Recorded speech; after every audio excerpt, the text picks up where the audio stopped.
صحابہ کرام رضی اللہ عنہ پڑھنا لکھنا نہیں جانتے تھے لیکن اللہ کا قرب حاصل کیا۔ یہ جو سوال آپ نے ارشاد فرمایا ہے یہ دو چیزیں الگ الگ ہیں۔ صحابہ کرام رضی اللہ عنہ میں جو لوگ پڑھنا لکھنا نہیں جانتے تھے نا، اللہ کے قرب کے باوجود وہ دنیا میں اتنے کارہائے نمایاں نہیں انجام دے سکے جو کارہائے نمایاں انہوں نے انجام دیے ہیں جو پڑھے لکھے۔ خلفائے راشدین تمام کے تمام لکھنا پڑھنا جانتے تھے۔ خلفائے راشدین کے مقابلے میں اب ایک ایسے صحابی رضی اللہ عنہ جو حضور اقدس صلی اللہ علیہ وسلم کی وفات کے سال میں مسلمان ہوئے ہیں، فتح مکہ کے بعد مسلمان ہوئے ہیں، انہیں لکھنا پڑھنا نہیں آتا تھا، تو آپ کا کیا خیال ہے کہ یہ اور خلفائے راشدین برابر تھے؟ حضرت عبداللہ ابن مسعود ہیں، عبداللہ ابن عباس ہیں، عبداللہ بن عمر بن العاص ہیں، عبداللہ ابن زبیر ہیں، یہ عبادلہ اربعہ جو کہلاتے ہیں کہ سب کے سب اس زمانے کے انتہائی درجے کے پڑھے لکھے تھے۔ کیا یہ سب لوگ یا دیگر صحابہ کرام رضی اللہ عنہم تعلیم میں برابر ہو جائیں گے؟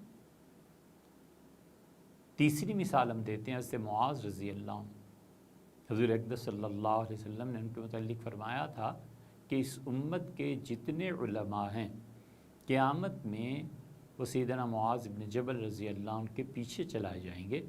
تو سیدنا معاذ ابن جبل رضی اللہ عنہ کے متعلق فرمایا کہ اپنے علم کی وجہ سے وہ پھر بھی امت کے علماء سے اتنا آگے ہوں گے جتنا تم میں سے کوئی پتھر اٹھا کر پھینکے تو کتنی دور جا کر وہ زمین پہ گرتا ہے۔ حضرت معاذ رضی اللہ عنہ کی یہ شان ہوگی۔ تو اللہ کا قرب جو علم کے ساتھ عمل سے بھی حاصل ہوتا ہے وہ کہیں زیادہ اچھی چیز ہے کہ کسی انسان کو محض حضور اقدس صلی اللہ علیہ وسلم کی صحبت مبارکہ سے وہ قرب ملا اور علم نہ ہو۔ یہاں پہ ہم تقابل صحابہ کرام رضی اللہ عنہ کا کر رہے ہیں، اور صرف یہ صحابہ کرام رضی اللہ عنہ میں نہیں رہا، باقی امت میں بھی ایسے ہی تھا۔ ایک بہت بڑے بزرگ تھے، انہوں نے اپنے خلیفہ کو رخصت کیا اور فرمایا کہ فلاں شہر میں جا کے اور مخلوق خدا کو ہدایت کی طرف دعوت دو، اور پھر جو کانٹے کی بات ارشاد فرمایا کہ دیکھو فقیہ صوفی بننا، صوفی فقیہ نہ بننا۔ علم کو پھر بھی ترجیح دی، شریعت کو ترجیح ہی حاصل ہے۔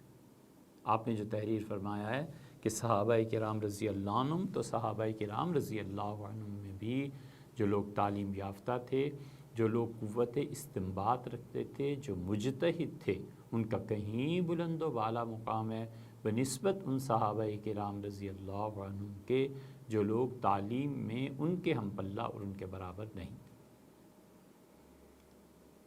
اور پھر دور رسالت میں اور اس کے فوراً بعد بھی لوگوں میں عہدوں کی تقسیم ہو گئی تھی۔ خالد ابن ولید رضی اللہ عنہ کا مشہور واقعہ ہے، صبح کی نماز کے بعد ان کے سپاہی نے کہا کہ آپ قرآن کریم کی فلاں آیت جو آج نماز پڑھائی حضرت بھول گئے، تو انہوں نے کہا کہ جہاد نے اتنا مصروف کر دیا ہے کہ مجھے قرآن پاک یاد کرنے سے بھی رہ گیا۔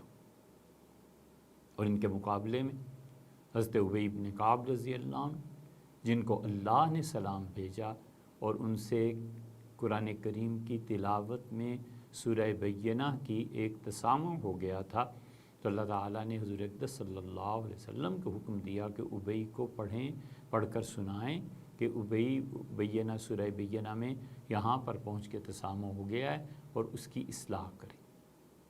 اب کہاں وہ اور کہاں وہ؟ تو اس لیے ایسے نہیں ہے کہ علم کسی کم درجے کا ہو۔